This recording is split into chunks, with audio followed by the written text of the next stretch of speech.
રામનવમીની ઉજવણીની તૈયારીના ભાગરૂપે વલસાડના અતુલ ગ્રામ પંચાયત હોલ ખાતે વલસાડ જિલ્લા પોલીસ વડા ડોક્ટર કરણરાજ વાઘેલાના અધ્યક્ષસ્થાને શાંતિ સમિતિની બેઠક યોજાઈ।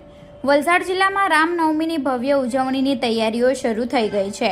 જિલ્લામાં કુલ 18 અલગ અલગ સ્થળોએ રામનવમીની ઉજવણી થનાર છે। આ સંદર્ભે અતુલ ગ્રામ પંચાયત હોલ ખાતે વલસાડના એસપી ડોક્ટર કરણરાજ વાઘેલાની અધ્યક્ષતામાં શાંતિ સમિતિની બેઠક યોજાઈ હતી। બેઠકમાં શોભાયાત્રાના રૂટ પર ટ્રાફિક વ્યવસ્થા અને શાંતિપૂર્ણ માહોલ જાળવવા અંગે મહત્વપૂર્ણ સૂચનાઓ આપવામાં આવી। ડીવાયએસપી એકે વર્મા અને ભાર્ગવ પંડ્યાએ પણ આયોજકોને માર્ગદર્શન આપ્યું।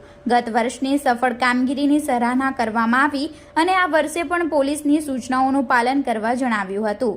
પોલીસ વિભાગે સોશિયલ મીડિયા પર કડક નજર રાખવાની જાહેરાત કરી છે।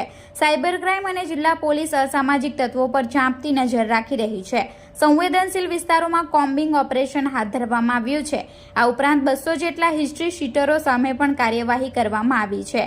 એસપી વાઘેલાએ તમામ રામનવમી મંડળોને નિર્ધારિત રૂટ પર જ શોભાયાત્રા કાઢવા અને રામ ભક્તોને શાંતિપૂર્ણ દર્શન કરવા દેવાની સૂચના આપી છે।